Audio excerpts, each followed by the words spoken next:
Good morning. This is Father Stephen Kelly from St. John's Church in Detroit. We're continuing our series of daily morning meditations, where we generally look at one or another lessons that are assigned for morning or evening prayer, what is known as the daily office lectionary.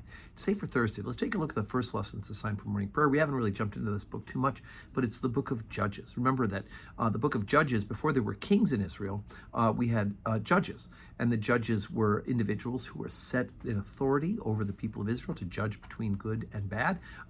Unfortunately, many of the judges were not so good and not very faithful. Others were very good and very faithful, and there was some in between.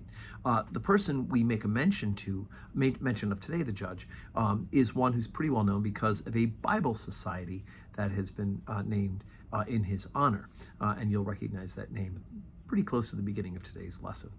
It's Judges chapter 7, beginning at verse number 1.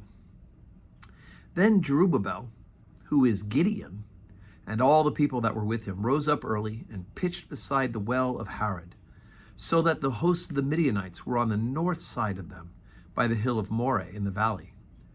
And the Lord said unto Gideon, the people that are with thee are too many for me to give the Midianites into their hands, lest Israel vaunt themselves against me, saying, mine own hand hath saved me. Now therefore go, proclaim in the ears of the people, saying, whosoever is fearful and afraid, let him return and depart early from Mount Gilead. And there returned of the people 20 and 2,000, and there remained 10,000. And the Lord said unto Gideon, the people are yet too many. Bring them down to the water, and I will try them for thee there. And it shall be that of whom I say unto thee, this shall go with thee, the same shall go with thee.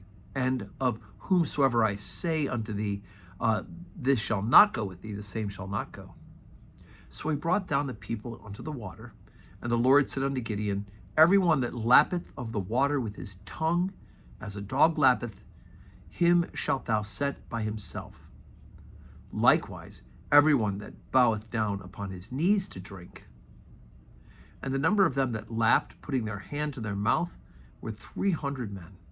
But all the rest of the people bowed down upon their knees to drink water. But the Lord said to Gideon, by the 300 men that lapped will I save you, and deliver the Midianites into thine hand, and let all the people go, to every man unto his place. So the people took victuals in their hand and their trumpets, and he sent all the rest of Israel, every man to his tent, and retained those 300 men. And the host of Midian was beneath him in the valley. Okay, so how is it? Here they have what, 32,000 troops to go against the Midianites. But God has to prove that the victory isn't because of their strength or the might of the people of Israel, but because it is God's will and because it is God who's done it. And so God, at first he says, he tells them to anybody who's weak, afraid, go away. They go away. Then of the 10,000 that are left, he ends up whittling it down to 3 by this way of picking the ones and how they drank the water, which would seem so random to us. But God knows in his providence exactly how this is going to work. And I don't give away the ending. You're always welcome to read ahead, right? We're in chapter 7 right now of Gideon. Of the book of Judges about Gideon. If you want to read ahead, you're more than welcome to do so. But we'll deal with that another time.